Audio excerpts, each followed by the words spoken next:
Então vamos lá, começando um novo projeto, uma nova etapa para o alumni da SPM. E os nossos queridos 5 ex-alunos nos ajudaram a construir o tema desse episódio, multiculturalidade para quê?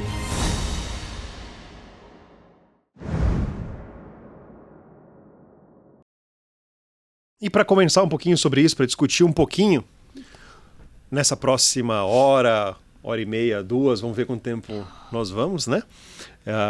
Temos 5 ex-alunos. A Ana, gerente de marketing da Nissin. Obrigado, Ana, por ter vindo. A Júlia Zorovich, foi minha aluna em Relações Internacionais.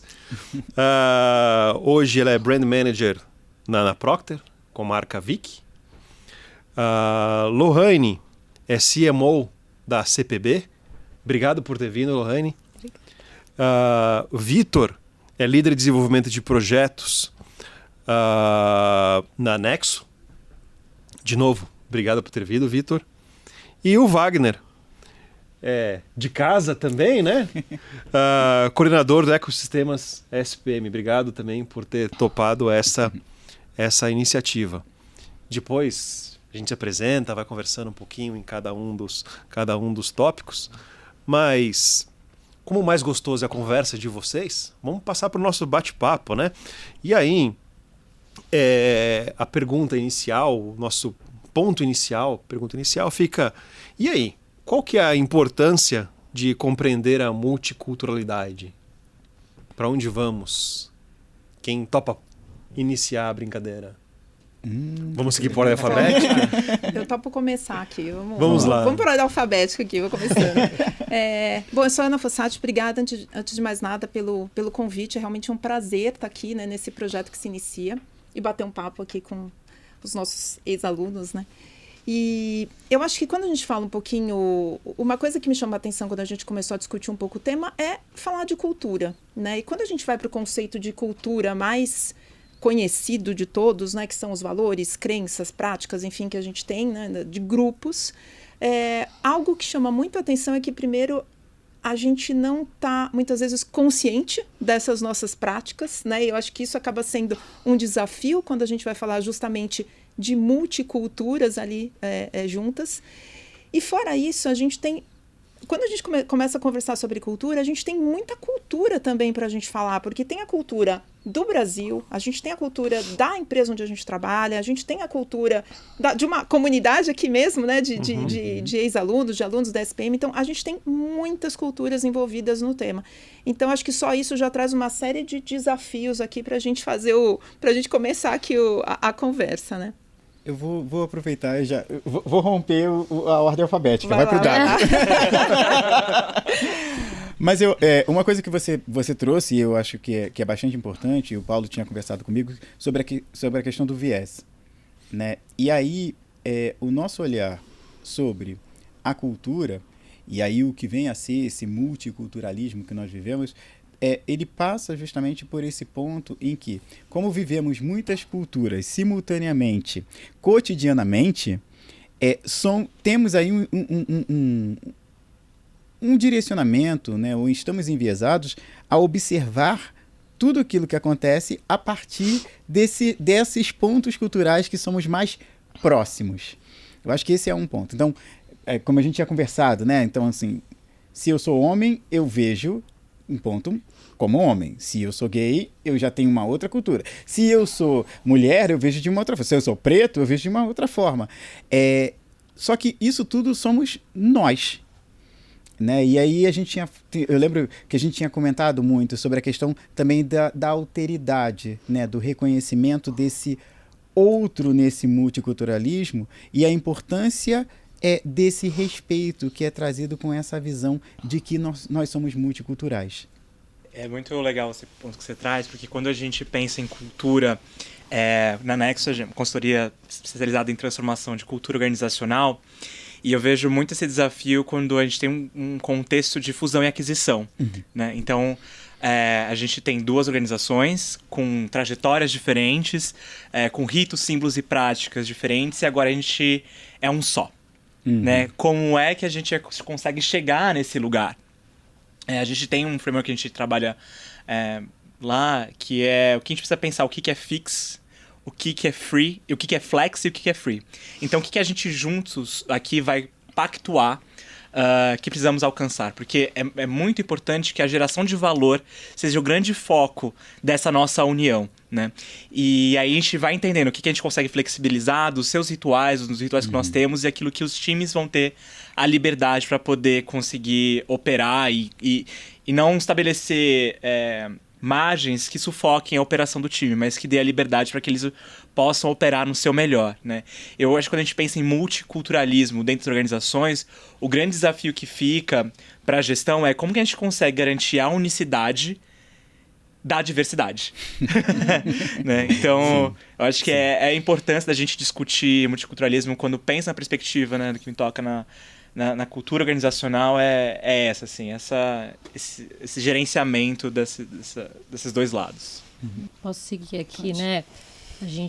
Você perguntou da multiculturalidade, né? A importância, o para que disso, né? O porquê que isso é importante. Eu acho que é para a saúde de uma sociedade, isso é de extrema importância, né? Quando a gente, a partir do olhar do outro, né? A gente respeita o outro, consegue conviver, coexistir, né? Eu acho que quando a gente tem uma tendência hoje, mais do que nunca, muito perigosa de você só ouvir aquilo em que você acredita, só acreditar naquilo que você ouve, você ter a certeza de que há diversos tipos de pessoas, são crenças diferentes, valores diferentes, e tudo isso faz com que você seja mais rico como ser humano, né? Então, eu acho que para a saúde da sociedade não tem nada mais fabuloso do que a multiculturalidade, né? O multiculturalismo, entendo que seja a ideologia que faz com que a multiculturalidade ela possa existir. Né? Então, assim, só para complementar o que foi dito aqui no início. Isso. E eu acho que agregando, né, quando a gente volta e desmembra antes de multiculturalidade, o que é a cultura? Cultura são tantos ritos, costumes que nos unem, né, coisas que nos fazem sentir semelhança e proximidade de outros, mas também pode ser algo que nos distancia.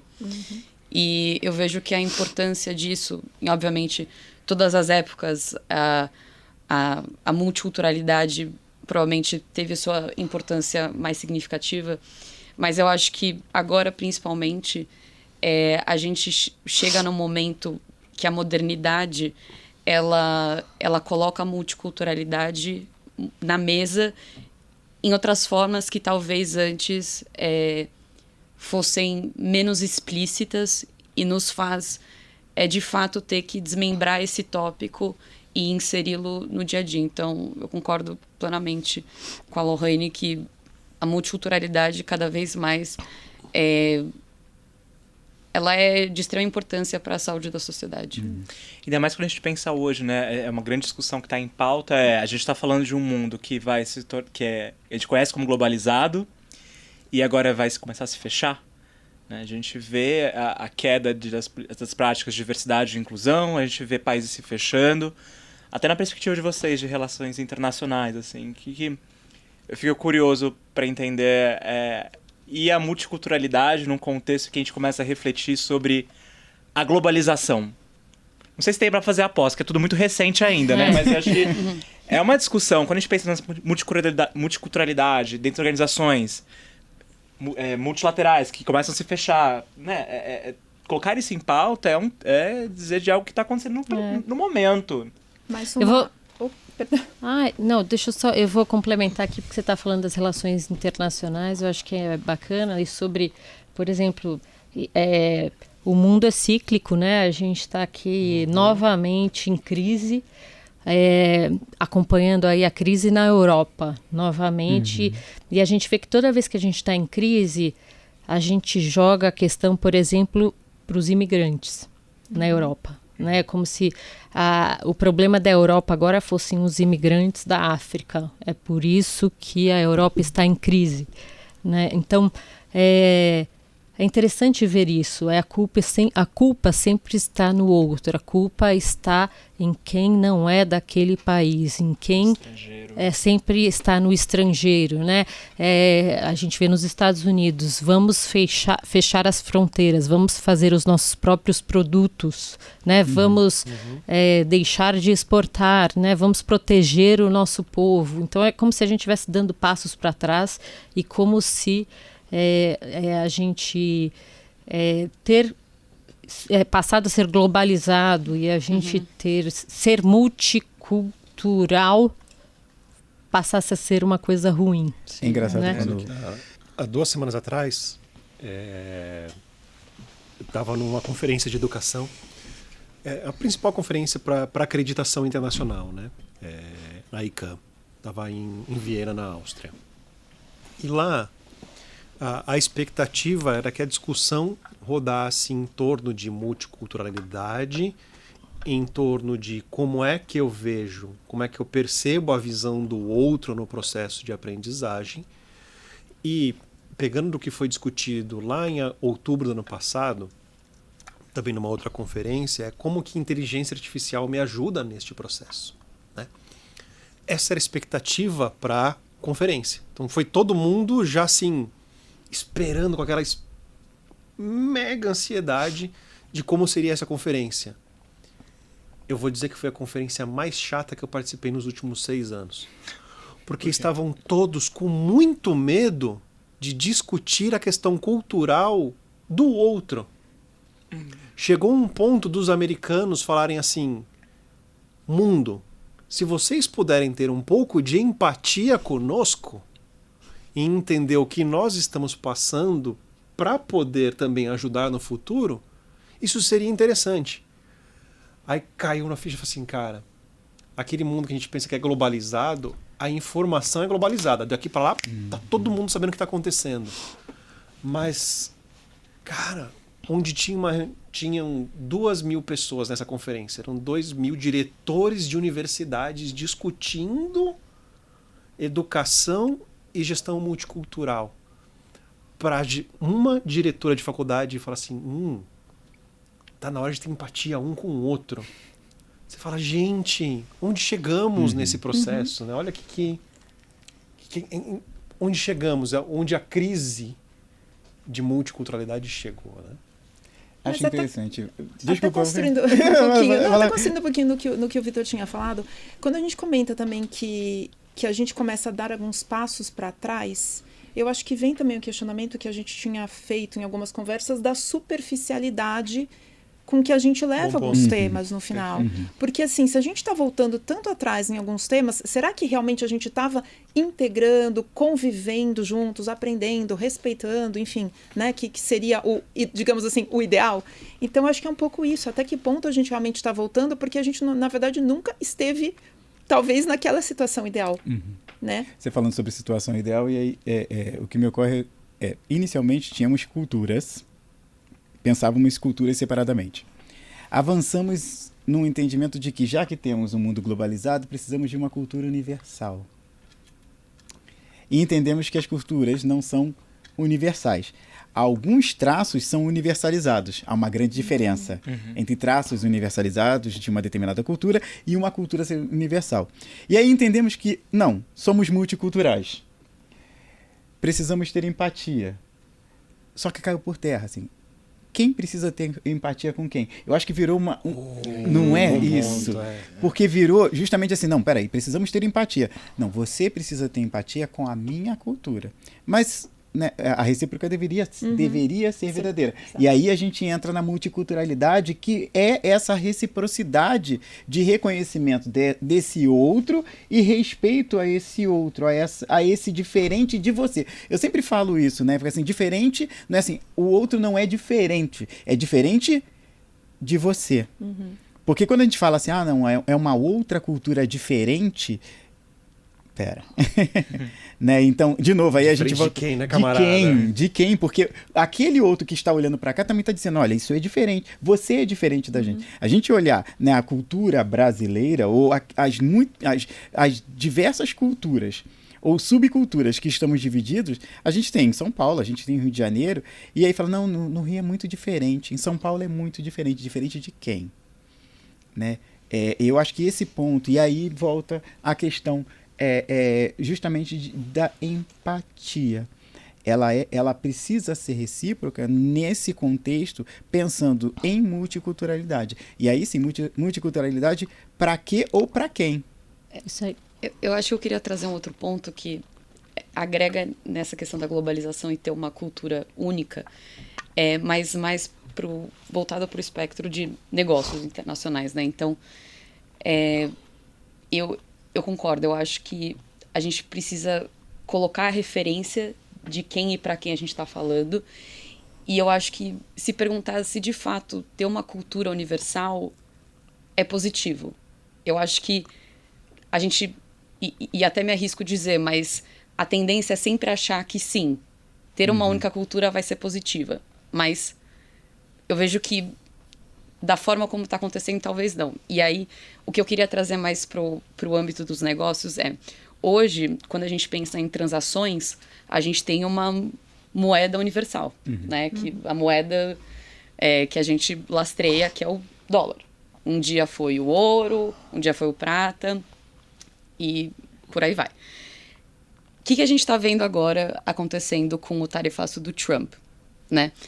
Além do tarifaço, que de fato está comovendo o mundo, pelo que eu estava lendo em algumas matérias, essa medida de mudança de uma política monetária não muda apenas o imposto que ele está colocando em cima dos produtos importados, mas é uma mudança em toda a forma como a política monetária dos Estados Unidos, que hoje é a maior potência econômica, planeja, enfim, executar, que seria trocar a forma como hoje o dólar é rastreado, ou seja, em que eles chamam de treasuries, né, que é a renda fixa do governo, que seria o ponto mais seguro para talvez as bonds, né, de empresas privadas. Então, o que eu quero trazer com isso? E a gente está falando aqui, né, de para quem você tem que ter empatia. E aqui a gente vê a multiculturalidade e a globalização sendo, de fato, impactada de frente pela maior potência. E a maior potência aqui consegue, de fato, traçar uma mudança completa no mundo em termos de transações, a forma como a gente opera. Então, isso me faz pensar realmente, a globalização veio e trouxe muitos pontos positivos, mas até que ponto essa globalização, de fato, é benéfica e segura para um país, e segura para uma nação e para uma sociedade? O quanto a gente pensa nela como um lastro, né? Se a gente fala não só na moeda como um lastro, mas por muito tempo a gente pensou na própria cultura americana como um lastro e tentar replicar isso, o American Way of Life, né? E que isso a gente vira hoje, né? Quanto isso realmente é positivo, quanto isso a gente consegue entrar em outros países. Né? E posso Claro. só fazer uma observação? Você estava falando aí da diretora de uma universidade que falou, né, sejam empáticos com a gente, né, e pensando nos Estados Unidos, parece até uma coisa esquisita, né, porque eles são menos empáticos com o resto do mundo, né. Mas me veio à mente o seguinte, quando a gente fala nessa globalização toda e nós querendo... Eu não sei se a gente queria ter uma cultura única no mundo quando a gente pensou em globalização, mas quando a gente falou dos Estados Unidos, me veio à mente que, assim, talvez essa diretora dessa era seja uma diretora de uma universidade de Nova York ou de algum estado... Era Flórida. Eu não Flórida lembro qual cidade maior, da Flórida, né? mas Flórida. Mas que tenha acesso, digamos assim, mais acesso a outras culturas do que a estados do sul dos Estados Unidos, que aí eu diria que está de fato a grande massa da cultura American Way of Life, que é muito conservador, por exemplo, né? Se você pegar aqui o Brasil, qual é a nossa cultura, né? Qual é a forma como o brasileiro... como que é a maior como que a maior parte dos brasileiros vive, né? Será que eles têm noção do que é essa globalização toda? Então, eu não sei se tudo isso é levado em consideração quando há esse tipo de discussão. A própria Europa, né? Eu falo que ela por si só é uma bomba atômica, né? Se a gente for pensar, não precisa nem entrar em guerra para explodir, né? De tanto é um turbilhão, né, de coisas que acontece ali. Então, para mim, o que está acontecendo agora, o Trump por si só, ele é a representação do que é os Estados Unidos, do que são os Estados Unidos. Para mim, o Trump representa de verdade os Estados Unidos. A maior parte dos estados dos Estados Unidos. Né? Eu vivi ali por um ano numa casa no sul dos Estados Unidos, numa família no sul, e assim, era o Trump, né? Com arma atrás da porta, a gente dormia, a gente caçava, enfim. Então é super importante, mas eu não sei se a realidade ela não é mais isso que a gente tem visto, né? Do que a expectativa que a gente tem, do que a expectativa que a gente tem e está discutindo aqui. Eu acho que tem uma coisa bonita nesse movimento de o Brasil redescobrindo o Brasil. A estética Brazilian Core que tem sido replicada lá fora, eu acho que vem um processo de reafirmação da identidade nacional, não sei, de uma construção de a gente tentar, pelo menos na cultura pop, assim, eu vejo hoje uma redescoberta da música, não sei, pode ser minha bolha, tá, gente? Mas, assim, eu acho que tem quando a gente vê a discussão, né, do tipo, que moeda que a gente vai usar agora, assim, vamos desdolarizar a economia, vamos começar o BRICS começa a pensar na sua própria moeda, assim, a gente começa, acho que tem um redescobrimento também, assim, desse diálogo, assim, da identidade, quem somos, né, valorizar mais o produto nacional, enfim, eu acho que também o que a gente produz aqui dentro do Brasil, eu venho acompanhando também um efeito disso, né, não sei se você... Puxando o gancho, como que vocês veem nas empresas onde vocês atuam hoje, ou na academia, como que essas empresas elas percebem ou o Brasil como uma forma, ou a multiculturalidade como uma importância para minha gestão, para minha presença, para as pessoas com as quais eu trabalho ou para as pessoas para as quais eu presto ou vendo os serviços. Vamos pensar primeiro na minha gestão, no meu dia a dia. Pô, e aí, como que as pessoas hoje percebem isso? Elas estão a fim de participar desse mercado dito global, ou o meu campinho é mais legal? O que a gente tem hoje? Como que vocês vivenciam isso nas empresas?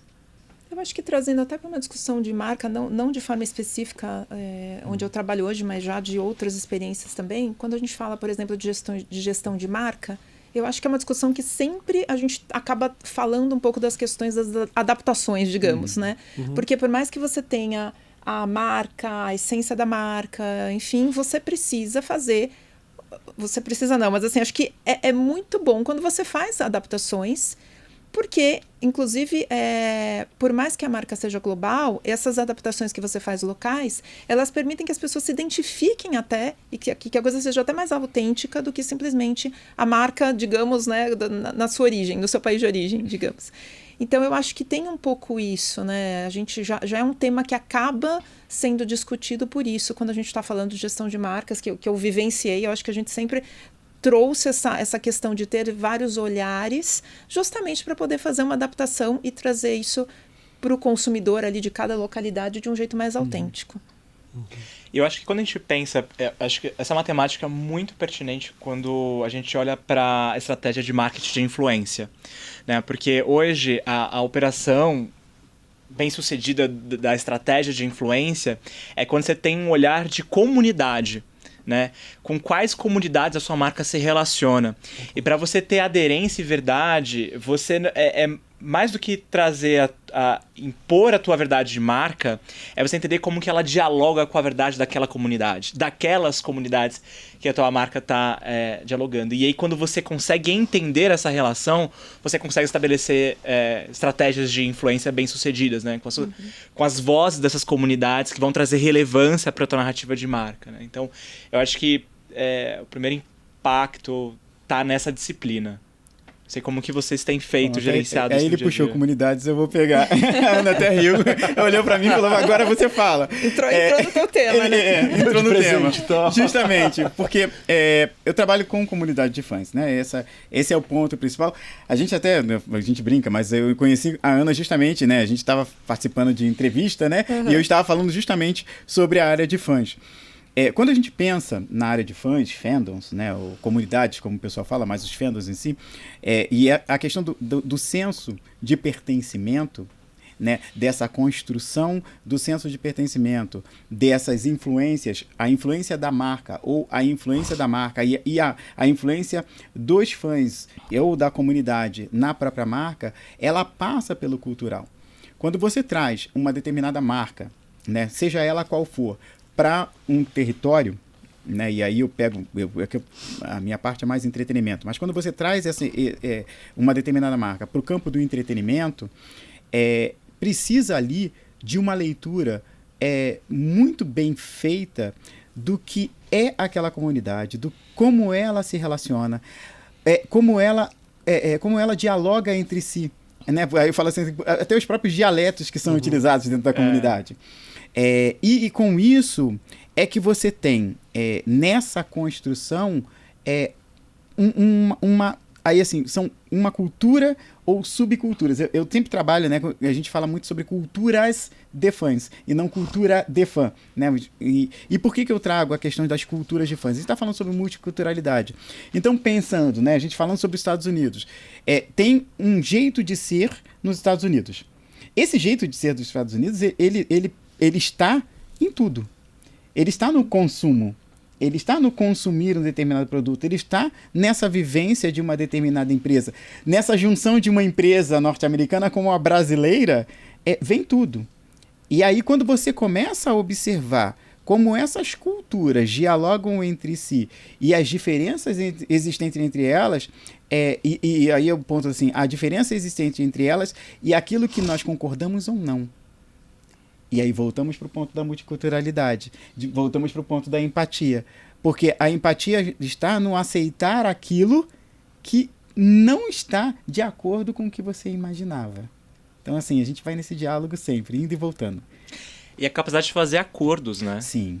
É fundamental para que é um organismo vivo. Quando a gente fala de multiculturalidade, a gente está estudando um organismo vivo. E a capacidade de poder ceder, fazer acordos, repactuar, é muito fundamental. E aí acho que a musculatura da empatia também é importante, mas essa musculatura também de diálogo nesse lugar para poder estabelecer essas trocas é fundamental. Até o horário faz parte. Somos horários diferentes. Então, assim, como assim vocês param tal horário? Como assim tem, sabe assim, como assim tem feriado? É isso. Não é? Vou falar um pouquinho aqui sobre empatia, né? Eu trabalho no CPB, que é o Comitê Paralímpico Brasileiro, falando aqui de cultura japonesa, né? A gente agora a gente acabou de renovar o patrocínio com a ASICS, né? A ASICS foi nos procurar em 2023, já estava meio que namorando o comitê há algum tempo, porque ela patrocina o atletismo lá no Japão, e estava no para-atletismo, né, lá no Japão, e estava namorando o brasileiro, e aí foi pra gente para Paris o ano passado, aí a gente, enfim, ficou em 5º lugar, Brasil, ganhamos 89 medalhas, um monte de medalha no atletismo, e agora a gente renovou. Mas a ASICS, ela não só nos procurou, como ela se predispôs a fazer toda uma linha de uniformes para pessoas com deficiência. Não é que ela simplesmente falou, eu tenho um uniforme, a gente vai colocar nos para-atletas. Nós vamos desenvolver uniformes para pessoas com deficiência, atletas com deficiência. Por quê? Porque no Japão isso é algo que você tem que fazer. É assim que a gente tem que tratar as pessoas. Não vou vestir uma pessoa com deficiência do jeito que eu visto uma pessoa sem deficiência e o que sobrar eu ponho para ela vestir, né? Então eu vou trazer para o Brasil o que eu já faço no país de origem, da minha origem. Vou fazer uma ação aqui para pessoas amputadas de perna e vou vender um tênis, um pé de tênis. Por que eu tenho que vender 2 se a pessoa só tem um pé? E assim, como que ninguém pensou nisso antes? Por que eu tenho que comprar 2 pés se eu tenho um pé? E aí o que eu faço com o outro pé? De 2 uma, ou a empresa não faz o outro tênis, ou ela doa o outro pé para uma pessoa que precisa de um outro pé. E foi isso que ela fez, né? Então, é uma forma de pensar mais empática, com propósito. Né? Então, assim, e olha, a gente deu sorte por causa de toda a discussão do uniforme, né, de Paris, e no final das contas foi um sucesso absurdo, mas todo o mérito para uma empresa, né, que vem de uma cultura como aquela que já pensa no outro, né, que tem isso de berço e que está trazendo para as pessoas com deficiência esse olhar. Esse é o ponto. Então, tem muito isso. Se todo mundo pensasse como pensa o japonês, será que a globalização, a gente estaria falando de outro tipo de globalização? Né? Não é para se pensar também? Não estou dizendo que tudo seria perfeito, mas a gente estaria discutindo outras coisas aqui? Eu acho muito rico esse exemplo que você trouxe, porque eu acho que é o exemplo de uma marca que, né, vem de um país que é menos individualista, mas que também ensina para as marcas como fazer um bom trabalho com as suas comunidades, não só para inglês ver. Isso. Né? Então, de fato, se conectar com as comunidades. E as comunidades certamente notam isso. E isso cria uma reputação para a marca e claramente isso acaba reverberando em vendas. Então, eu acho esse exemplo muito rico e assim, trazendo até para um viés que complemento da Aline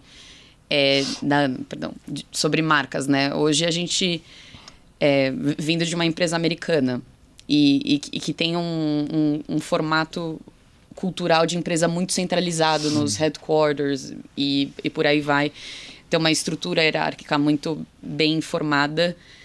É muito difícil colocar em pauta essas mudanças que as pequenas comunidades e que por aí se englobam nas grandes comunidades que se tornam países, para que essas hierarquias entendam a importância de fato de estar se conectando. Então, para a gente fazer uma simples adaptação, que nem a Ana comentou, de, por exemplo, uma propaganda, um asset, é uma complicação muito grande, né? Mas eu acho que, de fato, quando a gente entende a fundo essas comunidades, vai ficando mais claro como a gente tem que trabalhar.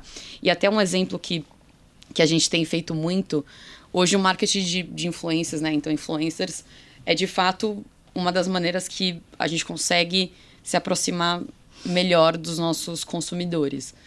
Hoje o que a gente faz é trazer esses influencers para montar o briefing com a gente, né? Então, algo que antes era muito top-down, a marca passa pro, enfim, astro, protagonista ali do comercial apenas para executar. Hoje não funciona mais dessa forma. Mas eu acho que é um paradigma que faz parte da gestão hoje, né? Porque ao mesmo tempo que você tem uma lógica digital que ela entrega a personalização da experiência. A personalização da experiência do aplicativo, a lógica de personalização da experiência do conteúdo, da sugestão do que você consome digitalmente. E, por outro lado, você tem uma necessidade estratégica de garantir a unicidade da mensagem, da percepção que se quer ser criada, né? Então, você precisa fazer a gestão com essas duas questões ao mesmo tempo. Quando eu penso a nível de cultura organizacional, hoje eu tenho clientes, enfim, mercado financeiro, que são, enfim, cada vice-presidência é uma outra empresa, com 500 colaboradores dentro da área dela. Né, e que dentro é uma área jurídica, é uma outra área que é financeira, outra área que é do marketing, que tem culturas e códigos de forma de se expressar e se relacionar completamente diferentes, mas eu tenho um objetivo de negócio comum que precisa ser alcançado. Né?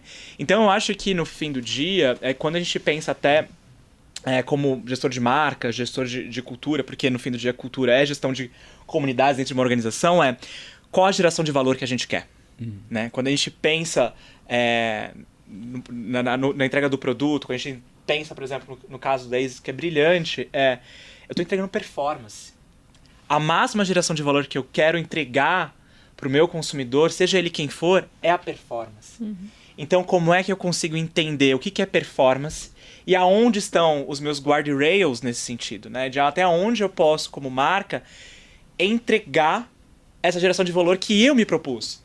Culturalmente, quando eu entendo como que aquela torre, a vice-presidência, aquele grupo, aquela área funciona, o que eu posso ajudar dentro dos valores que eles articulam, a forma como eles compreendem o mundo, que eles possam se aproximar da máxima geração de valor que nós, como organização, desejamos alcançar. Então, acho que é mover um pouco até a lógica de gestão do processo, da operação, do nosso, né? Tudo muito ali do playbook de gestão e começar a mudar a lógica sobre a geração de valor. E isso é muito difícil porque, às vezes, você vai ter que encontrar formas diferentes, fazer o processo by design. Isso é mais custoso, mas a entrega que você consegue gerar com a organização, eu acredito que seja muito mais potente. É porque existe muita empatia sem ação. Que basicamente não é nada. Perfeito. Né? Então, eu falo muito isso. Empatia sem ação é como você pegar um influenciador que fale, mas que a gente saiba que não é real aquilo que ele está dizendo, até porque ele não deveria estar falando nada, porque a gente sabe que não é real, ele não deveria estar falando em nome daquela marca. A gente já sabe dizer, né? É como se a gente falasse que para eu falar a respeito de uma pessoa com deficiência, eu preciso ter uma pessoa com deficiência sempre. Não necessariamente. Se eu quero furar a bolha dessa minoria, eu preciso ter qualquer tipo de pessoa falando a respeito dela. Eu tenho mais lugar de fala. Tenho, mas eu preciso que mais pessoas falem a respeito. Né? Então, empatia sem ação, para mim, não é nada. Existem uns processos que a gente chama de manipulação e a outra que é o influência. Na manipulação, eu posso ter preço, eu posso ter alguém falando por mim. Então, quando eu boto um influenciador, como a gente estava falando agora há pouco, eu pego um influenciador, eu vou botar uma pessoa X, porque ele é reconhecido por isso, ele vai me levar minha marca para aquele ponto. Mas muitas vezes, o que esse livro fala esse influenciador não tem nada a ver com o propósito da sua empresa. Ele não tem nada a ver com os valores, com aquilo que você espera. Então, antes de falar com aquele influenciador, faça um briefing com ele para ver se ele tem o porquê daquele seu item. Já começa errado, porque não vai entregar... Quando a audiência percebe que não tem autenticidade, não performa. Exato. Gente, mas é a velha história da Xuxa com a Monange. Não dá para Muito não bem. dizer isso, né? Ou certo cantor com carne. Então, que lá atrás, cá para nós, né? A gente acreditava naquilo, podia até acreditar, mas não dá. Então, assim, quando a gente tava falando de... Você quer criar... Você quer que as pessoas acreditem na sua marca, né? Que aquilo vá para além da sua empresa, vá para além do seu país. Por que você não pega um consumidor da sua marca? Por que você não pega um funcionário da sua empresa para falar a respeito, ao invés de contratar alguém para falar, hoje em dia principalmente, né? Mas não dá para você crer em certas coisas, mas eu concordo plenamente com a pessoa que falou que não vai falar a respeito de algo que ela não acredita. Né? A gente estava até hoje discutindo num curso lá na empresa para a gente fazer um mapa lá de carreira do porquê você passou por certas coisas, você escolheu estar em certas empresas, do porquê que você tomou certas decisões na sua carreira. A gente até pode falar que foi por causa de salário em vários momentos, mas a gente tem que saber dizer do porquê que a gente hoje não tomaria certas decisões se a gente não pudesse. E pode ter a ver com questões de decisões que são mais viscerais, de propósito, etc. Se a gente puder, né? Não ser só por conta de salário. Mas é isso. E volta para o ponto que o Wagner falou, que eu super concordo também, que é da marca, né? De novo, voltando para o mundo corporativo, mas da marca entendendo a comunidade, enfim, porque senão fica fake. E é importantíssimo que isso seja algo realmente genuíno, né? Uhum. Senão vai ficar algo que é falso e que talvez o que mudou bastante da época do exemplo citado é que hoje todo mundo vai falar, né? Antes não era tão fácil você ficar exposto, mas hoje com certeza vai todo mundo falar sobre o tema. Então, realmente fazer a coisa verdadeira, né? Estava tentando lembrar agora, teve um exemplo desse de falar que o Burger King é conhecido como uma marca brincalhona, né? Tanto o Burger King quanto o Netflix. Do Bengala. O Netflix também é conhecido como uma marca brincalhona. E aí eu lembro que alguma marca foi brincar. E alguém respondeu no post, falou assim, você tá achando que você é o Netflix ou o Burger King? Olha só. Eles são conhecidos por brincar. Eles são conhecidos por se aproximar da nossa... nossa linguagem. Exatamente. Né? Você não tá nessa. Falha na autenticidade. É isso. Sim, mas esse do Burger King eu até achei legal que você comentou, porque não sei se vocês já viram o comercial que eles fizeram com o Kid Bengala. Enfim, bem emblemático. E para dizer o mínimo, né? Mas, veja, a gente falando aqui como eles conseguem se sobressair com com esse tom de brincadeira. E do meu lado aqui, como uma outra marca, numa outra categoria, analisando como não fazer aquele tipo de ação. E dando contexto, né, só para relembrar o comercial, mas faz várias referências sexuais com a comida e até mesmo o Kid personificando um homem preto, né, e estereótipos que se tem com o homem preto. E a gente até trouxe, para falar desse caso, um moço que trabalha lá com a gente, deve ter seus 20, 30 anos, um homem preto, e comentando como ele se sentiu sendo ali representado.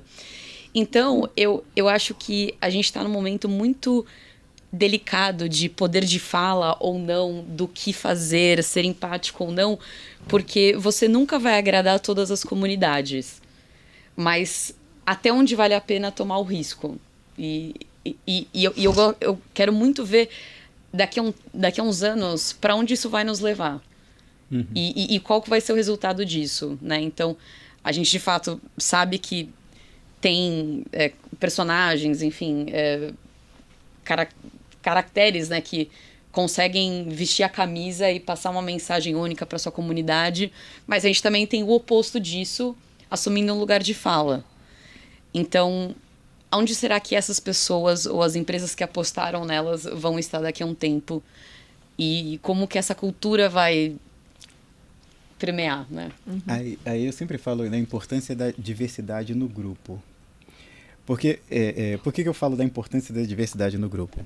Porque toda vez que você tem alguma coisa desse tipo, olha para o lado e pergunta o que você acha. Mas você só pode fazer o que você acha nessa, né? Essa pergunta e essa resposta só é válida se realmente do seu lado tiver alguém diverso. Porque se forem todos iguais, vai todo mundo rir e vai dizer, hahaha, tá ótimo. Então a diversidade olhou para o lado e pergunta, o que você acha? Isso te ofende?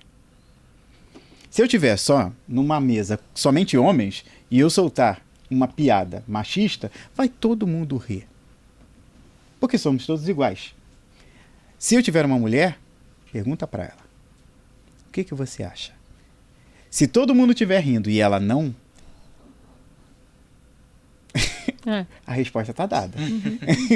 Por isso que eu acho que a importância, aí a gente volta para a questão do multiculturalidade, do multiculturalismo, da questão das culturas, dos respeitos, da diversidade, porque tendo ao redor pessoas que são diferentes de nós, teremos prismas diferenciados por determinados tipos de ação, publicidade, produtos. Eu acho que esse é o ponto, assim, um ponto máximo, e a importância de você ter ao seu redor pessoas que não são iguais a você. Ô Wagner, vou te fazer uma pergunta, né? Você não acha que também o fato da gente discutir mais a respeito disso, discutir no bom sentido, tá? Mas da gente, por exemplo, trazer esse tema aqui para discussão, que é falar dos valores, diferenças, crenças, pessoas diferentes coexistindo, vivendo e podendo até discutir sobre esses temas, né? Isso já não é um fato de que há marcas, há pessoas falando mais a respeito de tudo isso. Aí, por que eu estou trazendo esse ponto? Eu voltei a ver novela. Estou vendo Vale Tudo. Também. Confesso. Também. Porque amei muito. Não que eu tenha parado de ver novela, porque eu não gosto de novela. Eu adoro, sempre amei. Mas é porque eu amei muito Vale Tudo e quis ver agora o remake. E aí, no meu TikTok também agora só aparece a novela das 6 ou das 7, não sei que eu tô amando, que Garota é uma novela Garota do Momento. Essa Ótima. é boa. E aí eu tô assistindo a novela por vídeos de poucos segundos. E cada vez mais eu vejo famílias pretas. Muitas famílias pretas, coisa que você não via há poucos anos. Você via pessoas pretas representadas por domésticas. Depois você me fala se eu estou enganada na forma como eu estou falando. Motorista, faziam papéis menores. Secundário. E agora não, agora são papéis protagonistas. E se a gente for pensar no Brasil, era o papel que sempre deveria ter sido feito, porque a gente tem uma maioria de pessoas. Tô enganada? Eu posso te dar um dado só em relação a isso, porque eu acompanho. Não, eu só para finalizar a minha pergunta se a gente está falando dos grupos todos grupos minorizados, né? No Brasil, e imagino que seja no mundo todo, mas no Brasil, se eu não estou enganada, por conta das pessoas com deficiência, eu acho que não está errado, são 6 grupos minorizados. Cada vez mais a gente tem falado a respeito deles e discutido mais. Tem uns que já tem mais voz do que outros, mas a gente está discutindo a respeito, tipo, né? Essa propaganda serve para isso, aquela para aquilo, mulheres e não sei o que lá. Mesmo que a propaganda seja ruim, pelo menos tem uma discussão a respeito. Antes a gente nem fazia, né? A gente só tinha uns trapalhões falando merda, que antes não era merda, mas era, né? Já se falasse, se fosse hoje, não iriam estar falando. Assim como Porta dos Fundos começou lá atrás falando de um jeito, hoje já não pode falar mais, e assim por diante. Mas é que eu acho que é quem você convida para criar. Porque eu vou te dar um exemplo. Esse sucesso, né, que provou o modelo de negócio, eu acho, para Globo, foi o sucesso de Vai na Fé. Que foi uma novela protagonizada por uma mulher preta, que eu esqueci o nome da atriz agora, me fugiu o nome, mas... Que foi muito boa essa novela. Foi muito boa. E assim, a protagonista, a personagem era a Sol, ela era uma cantora gospel. Então, assim, onde o Brasil se viu ali naquela novela, que foi um sucesso e que retomou, né, o valor da faixa das 7. Que tava falando com um Brasil que é o Brasil. Que é o Brasil, né? Então você tinha uma mulher preta, batalhadora ali, trabalhando, que acho que ela trabalhava com vendas, e o sonho dela era ser uma cantora gospel. Ela tava representando ali uma religião que tá em ascensão no Brasil, que hoje é a que mais cresce. Bela Campos. É a Bela Campos. A Bela Campos. A Bela Campos tá fazendo agora Vale Tudo. É a acho que não é Fátima, ela. Maria de Fátima? Não, acho que não era. Era a Bela Campos? Que fazia a Vai na Fé? Eu acho que era. Enfim. Mas eles têm um processo. Mas o que antecede isso? Ao meu ver, pelo que acompanhei, posso estar perdendo alguma informação.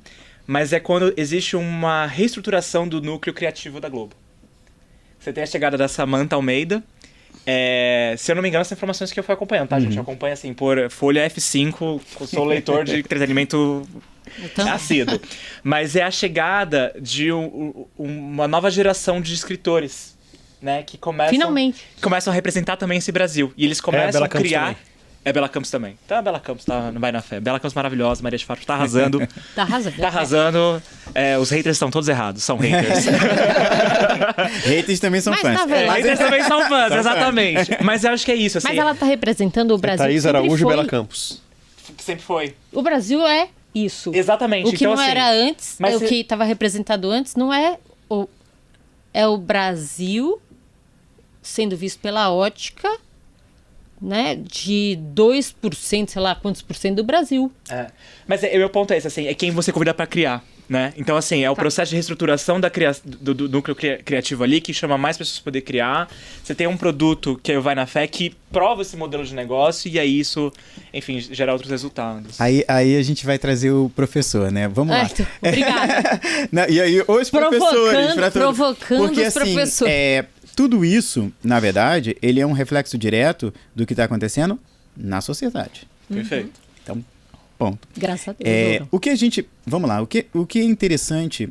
vou pegar do ponto de vista em que eu estou vivendo hoje em vários aspectos, né? Sociais, econômicos, como um todo, em que você tem hoje uma nova estrutura social em que a internet, né, esse monstro, ele permitiu um diálogo.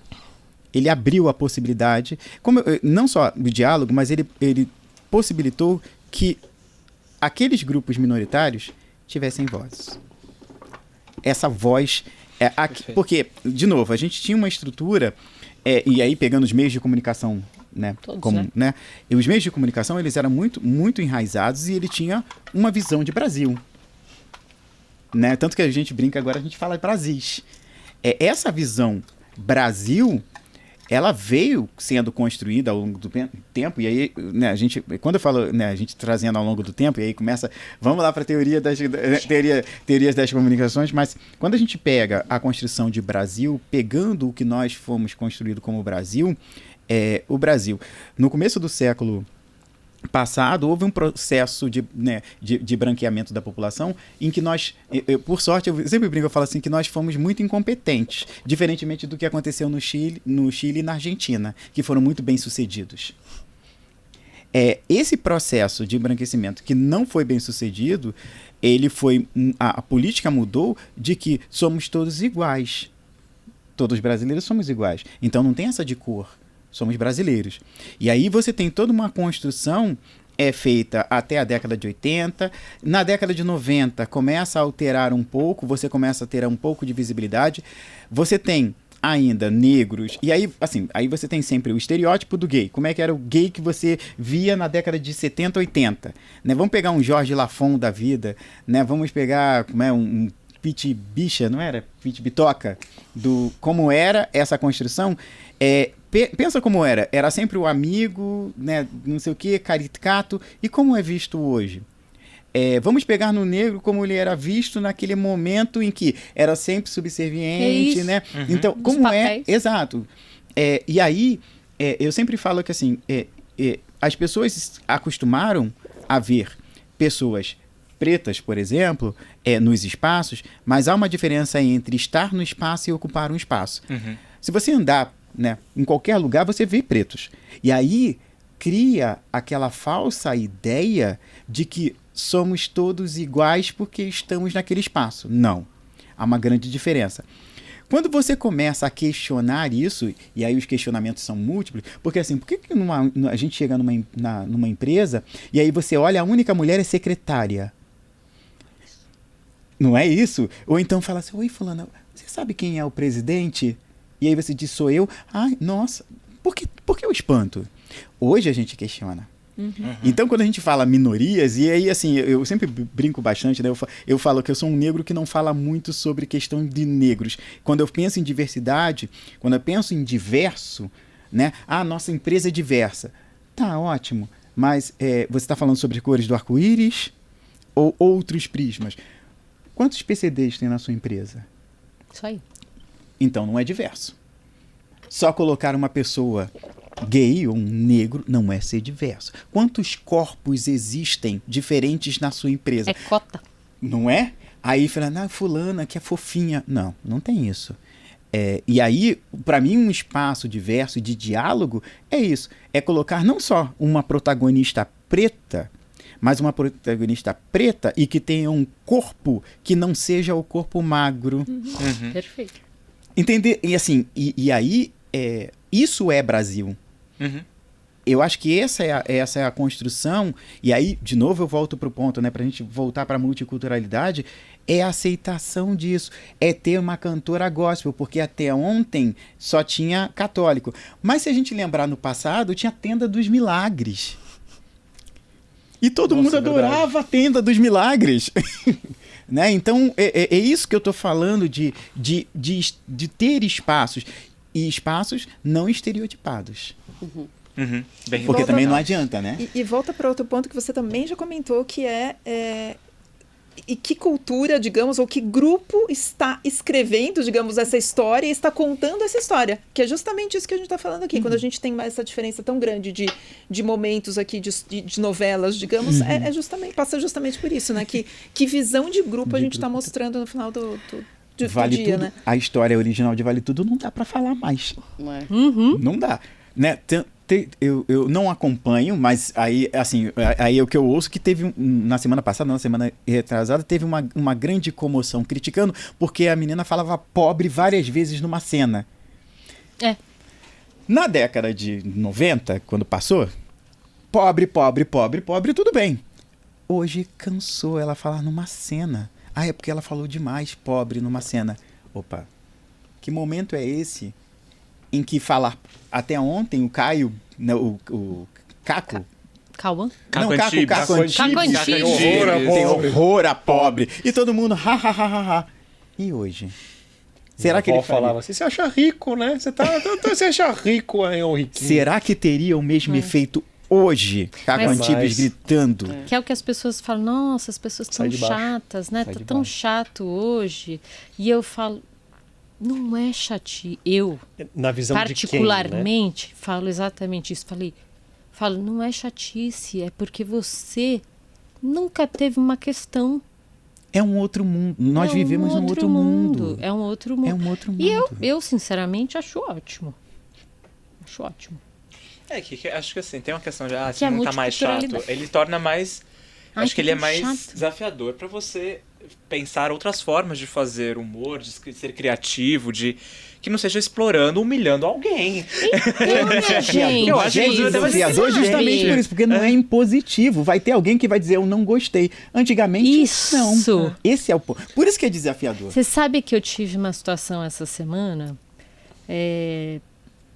Semana passada. Vou falar muito rapidamente, mas eu já passei por isso tantas vezes e essa foi a primeira vez que eu consegui fazer alguma coisa a respeito. E eu vou dizer para vocês que eu demorei muito tempo para entender que a minha figura como mulher, que é uma líder, chegou a ser uma líder na minha cadeira, e eu sempre trabalhei tanto que eu não almejei ser diretora de marketing. Eu só aprendi que eu tinha que trabalhar muito. Meus pais me ensinaram assim, então eu trabalhei pra cacete e cheguei. E eu não sabia o que isso representava para um monte de mulheres. E eu só entendi isso na Gol em 2019, então faz muito pouco tempo, né? Se eu considerar todo o tempo que eu tenho de carreira. A partir disso, eu comecei a agir diferente. Comecei a falar, tal. E uma pessoa, eu estava numa reunião, para variar, só tenho eu, de diretora, mesmo no CPB. A gente está falando de uma causa, né? Estou lá numa reunião.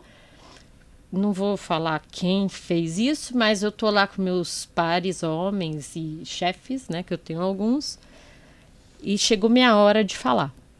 Né? A gente tá numa reunião de diretoria, chegou minha hora de falar, cada um já tinha falado um pouquinho, né? Reunião de diretoria, como é que você fala?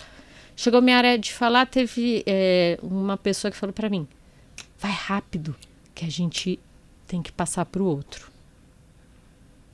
Eu sempre passei por isso. Porque, no geral, sempre era eu só ou mais uma, no máximo. E o que eu fazia? Corria. Blá, blá, blá, passava lá meus pontos. Muitas vezes não passava, porque tinha que passar rápido para passar logo pro meu outro amigo homem, né? E, dessa vez, eu simplesmente falei o que eu tinha que falar. Falei para a pessoa, só um minuto que eu ainda tenho algumas coisas para falar. Fiz no meu tempo. Gostei. Fiz no meu tempo, meu time, meus bullets, né? E não só fiz isso, mas quando acabou a reunião, eu chamei a pessoa para conversar. Que, por sua vez, não tinha reparado. Porque Não. também faz parte. Faz parte. Porque Faz a ela rotina dela. faz É parte. normal. Ela não teria feito isso com outro homem. Contexto. Contexto. Então, olha a importância de você também falar. Não sei se isso se repetirá, mas deve ter se repetido muitas vezes até ali. Assim como eu nunca falei. E eu tenho 51 anos na cara e 32 anos de empresa. Nunca tinha falado. E acelerada, sendo acelerada. E aí, o que assume depois, faz uma piada. Ou nem nada, ou vai lá e fala no tempo dele, demora 3 horas. Isso isso é de um desrespeito muito grande, mas que faz parte. Faz parte. Faz parte. Né? Então, de novo, empatia, diversidade, inclusão,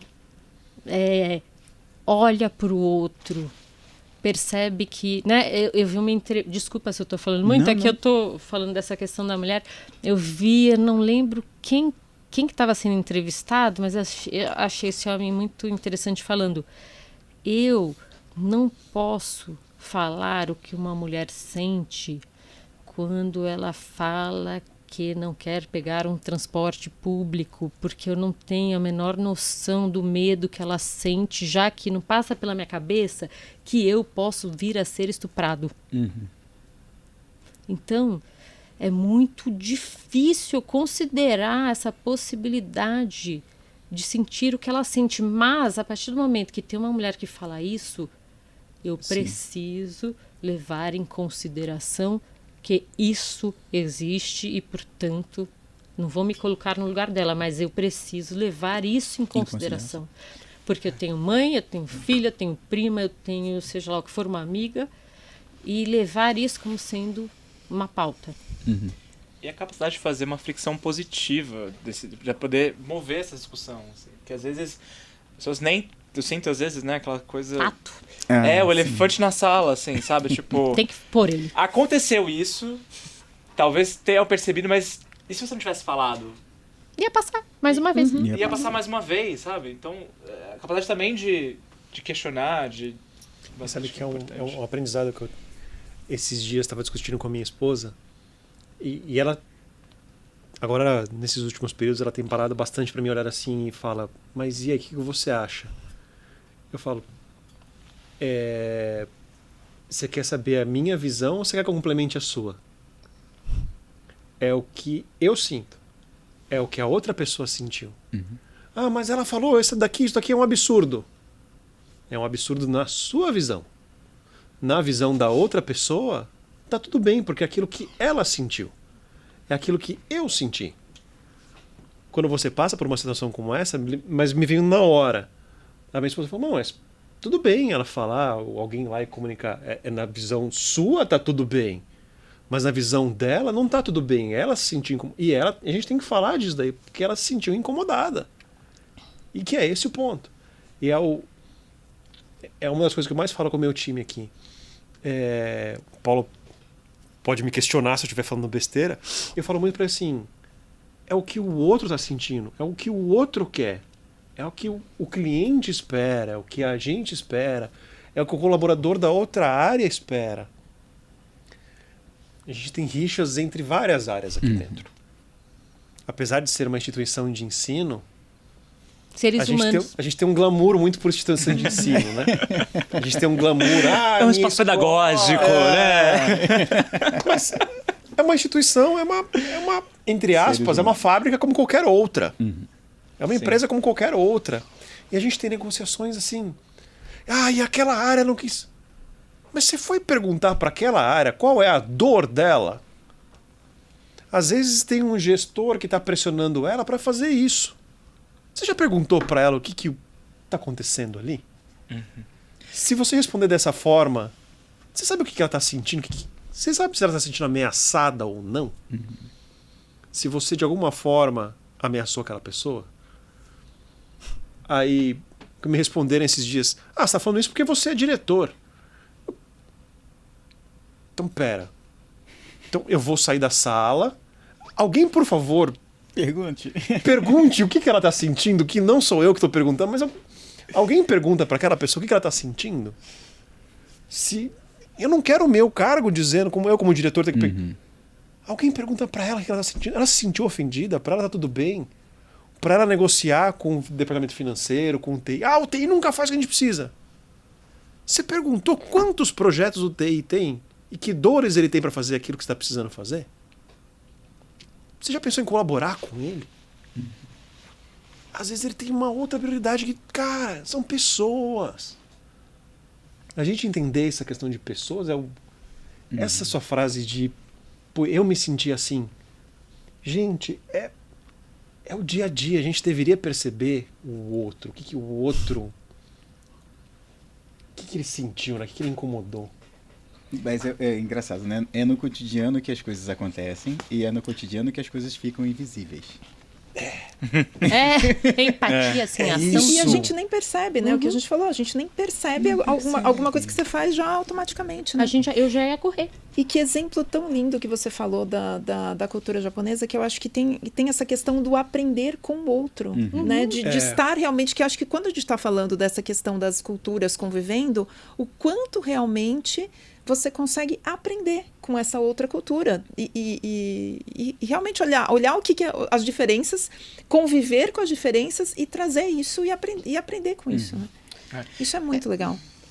Não, por outro lado, eu acho que a gente volta, como em todas as relações, aos antagonismos, né? Apesar de, sim, a gente poder aprender, a forma, pelo menos, que eu, Júlia, enxergo é que a tendência é que as pessoas fiquem cada vez mais individualistas, né? Então... Que é confortável, né? Não sei se é nem só confortável, mas eu acho que hoje o sistema ou a forma como você consegue personalizar seu conteúdo, personalizar o que você faz, seus hobbies, seus amigos, suas comunidades, te permite, de fato, personalizar e adentrar num certo ciclo cada vez mais autossuficiente, que reforça essa individualidade. Que Exato. Você está pensando e não que te ajuda a ver outro lado, né? Eu acho que a musculatura de lidar com a alteridade, ele está um pouco atrofiado. Porque quando a gente... O Bill Churran escreve isso no Agonia do Eros, a nossa dificuldade de estabelecer essas relações, né? Se a gente pensa, né? A gente vive na lógica do condomínio, a gente vive fechado, cada um no seu carro, a gente vive direcionado no nosso algoritmo ali. A forma como a gente se relaciona você não atendeu as minhas expectativas como par amoroso, né? Então, o quanto estou disposto nessa troca, assim. E é difícil, é uma musculatura, ela precisa ser treinada, ela precisa ser praticada, né? Então... Eu falei inconfortável porque tentar entender o outro exige um esforço que a maior parte de nós não quer fazer. Por isso que é confortável estar individualizado, estar no seu lugar. E não, vamos pular para outro, porque isso daí é muito complicado. Não, esse negócio de diversidade, como é que é isso? Não, vamos deixar para depois, vamos fazer o que chato. básico. Vai dar trabalho. Dá trabalho. Que mundo dá, chato. E dá trabalho. E dá trabalho. Que mundo chato. Mas, e dá trabalho, e sempre vai dar trabalho. Que mundo chato. Agora não pode fazer piada com nada. Bom eram os tempos que a gente podia falar sobre... O Zacarias virava os olhinhos assim. Pronto. Né? Por que bom? Aí, de novo, essa coisa do... É confortável você estar nesse lugar em que você pode falar e pronto. A minha verdade, a minha realidade, a minha visão de mundo, né? Então, esse lugar, né? Essa imposição, esse lugar... O que a gente está vivendo hoje, que a gente pega nos Estados Unidos, o que é isso? É tentar tornar o mundo agradável para quem? Para quem? Sim, isso aí. Ó, só sei o seguinte. Eu fiz uma filha que virou uma monstra, porque ela deixou o pai dela falando sozinho, desceu do carro e foi embora para casa andando, quando o pai fez uma piada gordofóbica. E ela tem 16 anos. Mas isso aconteceu quando ela tinha 15. E eu achei ótimo. Essa geração é muito... E tchau, tá? Tipo, já falei que eu não quero ouvir isso. Não vou ouvir.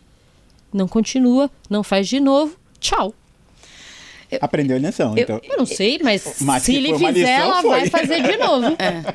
Eu tenho uma pergunta para vocês que estão no mundo acadêmico e estão vivendo com as gerações mais novas, né? Esse exemplo que você trouxe da sua filha, e eu acho que a gente, e aí colocando o chapeuzinho da geração Z, a gente escuta muito que é a geração do mimimi, mas ao mesmo tempo é uma geração que levanta e abraça mais esses temas todos que a gente está discutindo aqui. Como que vocês enxergam isso, tanto num sentido interpessoal, então a forma como essa geração se relaciona com os professores, com seus pares, com amigos, mas também em termos de ensino, né? O que essa geração prioriza, tem como visão para o mundo. Queria esse... Tudo bem fazer uma prova escrita, por exemplo? Eu vou começar de trás para frente. Eu tenho algumas percepções. A minha percepção ainda de ensino, eu inverto um pouco a análise e o processo. Eu acho que nós, como professores, ainda não sabemos como lidar com isso. E nós temos muito medo de como lidar com isso, de como lidar com esse jovem, de como lidar com o que está acontecendo. Então, por exemplo, eu, Bruno, sou extremamente a favor de inteligência artificial. Apoio, Também. use. É assim, aquela pessoa que fala para você, olha, eu fiz esse texto e não utilizei IA, tá? Por dentro eu tô rindo e falando, gente... Tem o Google, por que você não usou o chat GPT? Primeiro eu falo assim, com todo o perdão na palavra, eu falo assim, primeiro você é um burro porque você perdeu tempo em você pensando sobre o processo, você poderia ter dito algumas palavras, a IA te traduziria, eu falo que a IA é o melhor tradutor de português para português que existe, porque ele pode pegar o meu português para o português da Júlia, para o português da Lohane, qualquer português do Paulo, tá tudo bem. Ele vai nos colocar no mesmo patamar. Então, se você não utilizou, acho que você deveria utilizar. Deveria ser não inteligente, mas deveria saber utilizar a ferramenta para utilizar. E os professores têm muito medo disso. A gente tem muito medo de como fazer esse processo. A gente não sabe como lidar ainda com isso. Então, a comunidade acadêmica não sabe como lidar. Agora eu vou pular para o começo da pergunta. Como é que a gente percebe ainda? Eu posso estar completamente enviesado. Wagner, depois a sua opinião acho que é mais importante. Eu acho que a gente ainda está formado por grupos que principalmente não entendem outros grupos. Então, dentro de uma sala de aula, aquilo que já na década de 80, 90 a gente chamava das patotinhas, a gente tinha as patotinhas que brincavam e estavam ali. Hoje as patotinhas ainda estão mais rígidas. Fato. E eu não sei dizer se as patotinhas conseguem ter a visão do outro. Então, você colocar grupos diferentes nesta geração para discutir fora da sua patotinha, você gera um caos. Tá mais complexo mesmo. Parece que o bullying, esse negócio de bullying é mais forte do que naquela nossa época. E mesmo para você colocar, além do bullying que hoje é que hoje o bullying a gente entende muito como ele funciona. Então, quando, por exemplo, minha filha falou que ela sofreu bullying na escola. Na época, o pessoal falou, é só sacanagem, relaxa, vai, serve para formar casca. Hoje você percebe que isso é bullying, você fala assim, isso tá errado. A outra coisa é você colocar dentro de uma sala de aula 2 pessoas que têm visões diferentes e falar, discuta. Quebra a cabeça sobre isso, discuta. Eu quero que você, na sua visão do agro, discuta com o cara da discussão do serviço. Trava. Eles falam, e agora, o que eu faço? Então eles travam nessa discussão. E é muito interessante. E principalmente para o pessoal que está ainda no primeiro, segundo, terceiro semestre, você bota isso para discutir, isso é muito verdadeiro. A hora que vai chegando para o 7º, 8º semestre, isso vai indo para frente, a gente consegue, não sei se eles vão percebendo isso ao longo do curso, e eu não sei se é característica dos nossos alunos, eles vão quebrando isso, eles começam a tolerar essa discussão e começam a perceber que acho que se olhar a visão do outro pode ser legal. Mas é falta de repertório ou... Bingo. Eu ia justamente tocar nesse ponto. Aí eu pego... Posso? Por favor. Você falou sobre geração mimimi. Eu acho que, assim, agora é o achismo, a geração atual, ela não aceita, com razão, aquilo que está sendo imposto. E aí eu concordo do reclamar, do dizer não. Mas falta repertório para dizer por que não. Por isso que é o mimimi. Eu acho que esse é o ponto. Então, muito do que a gente vê em sala, muita reclamação que a gente vê em sala, ela não é fundamentada. É superficial. Aí é a reclamação pela reclamação e não uma reclamação respaldada. Mas por que você está por que você tá reclamando que não pode fazer durante esse período de tempo? Ah, não, porque eu não tenho tempo. Mas que tempo é esse que você não tem? Então, assim, não, eu não tenho tempo porque, olha, a gente está com muito exercício. E aí, se tem um respaldo, a gente dialoga. O mimimi, né, dizer mimimi é justamente porque é uma reclamação por reclamação. Como há a possibilidade de ser ouvido a qualquer momento, reclama-se de tudo. E quem reclama de tudo acaba não sendo ouvido.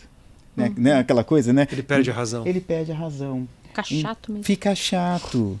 Então, mesmo que tenha, né, esteja reclamando de algo sólido, já reclamou tanto de outras coisas, e aí a falta de repertório, a falta de um mergulho maior naquele entendimento daquilo que está sendo criticado, daquilo que está sendo trazido, criou uma geração chata. Mas chata de dizer assim, não, sabe quando você tem uma criança chata? A criança é chata, ela só chora. Quando ela chorar de verdade, você não vai saber. Então, eu acho que esse é o ponto. Nós criamos a geração, ela é muito bem-vinda. Eu acho que é uma geração que sabe muito bem o que quer. O problema é que quer tudo. O tempo todo. Não dá para ter tudo o tempo todo. E não sabe abrir mão.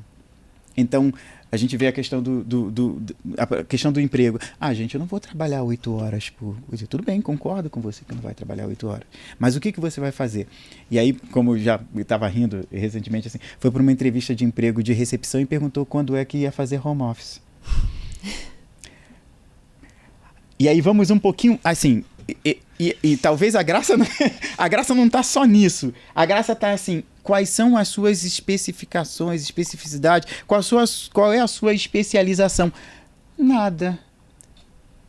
Ou seja, você não sabe fazer nada, você está vindo para um emprego de recepção e você quer fazer home office. Pera, por quê? Ah, não, porque eu vi na internet, aí pronto. Então perde, porque se você tem uma capacidade, ou seja, se realmente você é uma pessoa que se preparou tudo direitinho, tem toda a razão. Poxa, eu quero fazer home office porque eu tenho essa capacidade aqui em casa. Agora, se você está vindo por um emprego de recepção, se essa é a sua única reação, não, gente, assim, de novo, né? Aquela coisa, a gente sempre, não, gente, não é menosprezando, não se trata disso, mas se trata de que lugar é esse que essa nova geração está se colocando para querer direitos, mas os deveres de o estudo.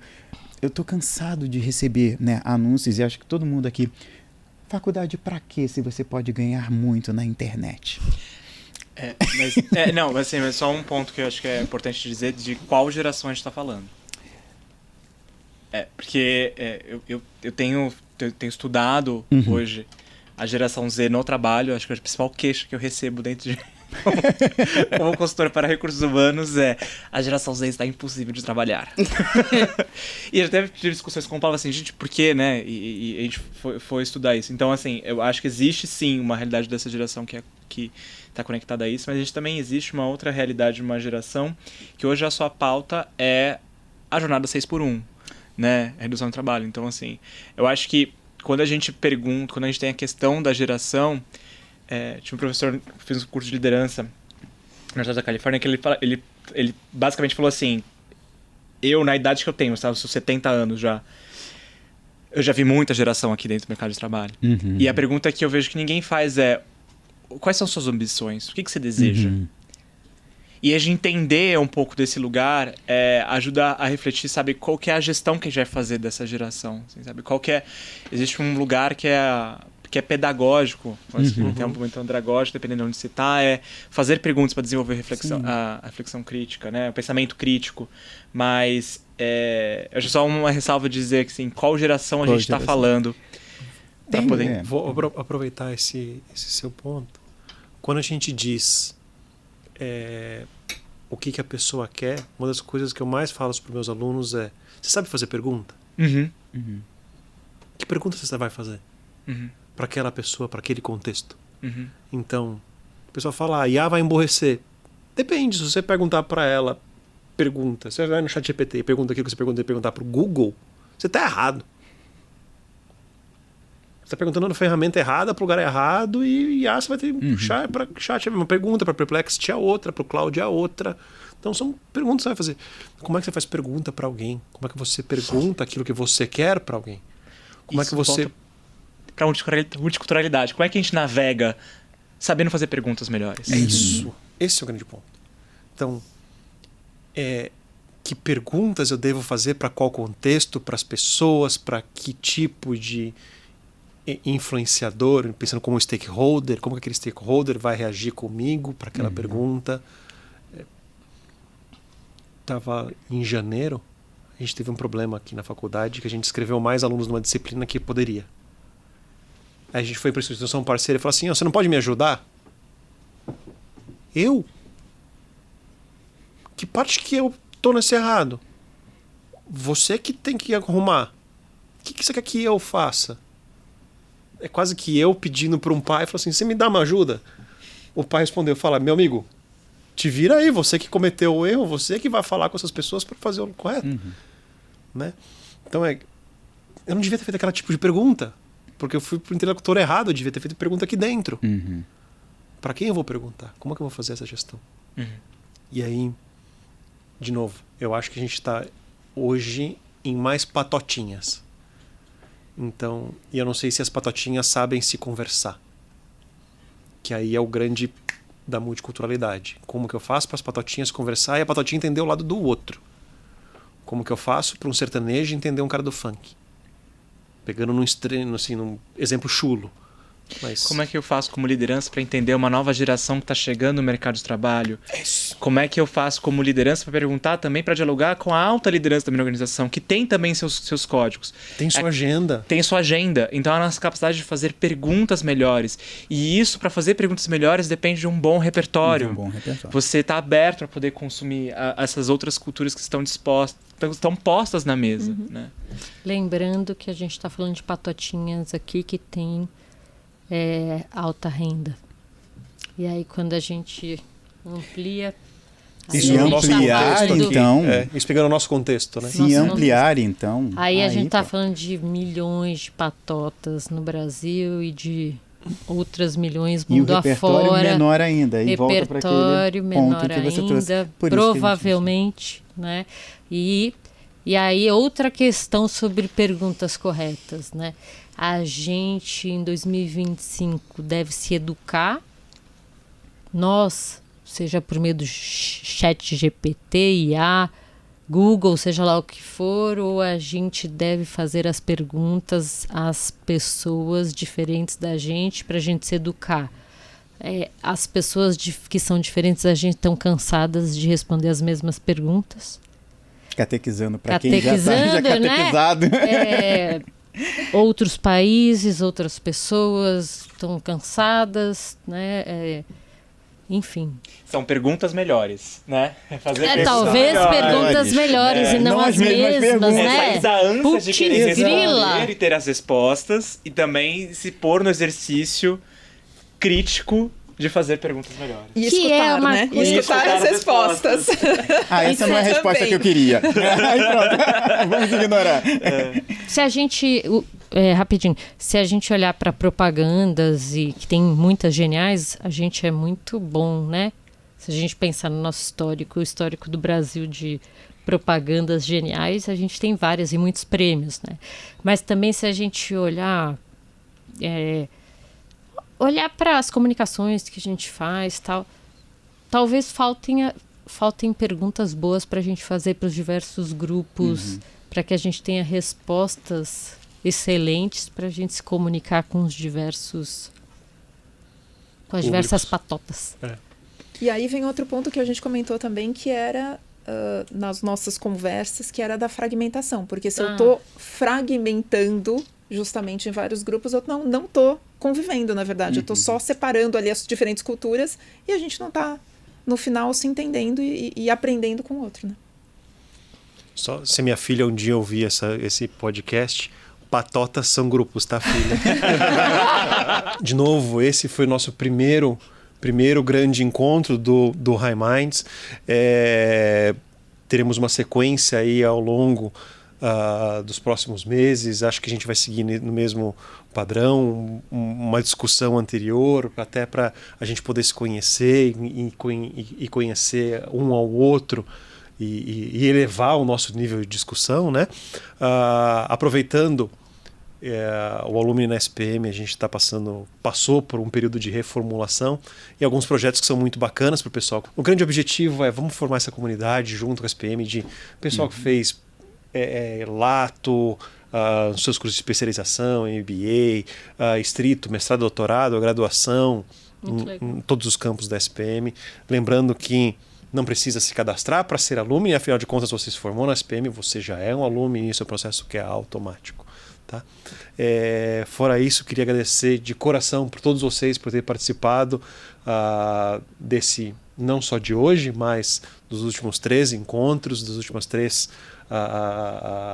bate-papos que tivemos.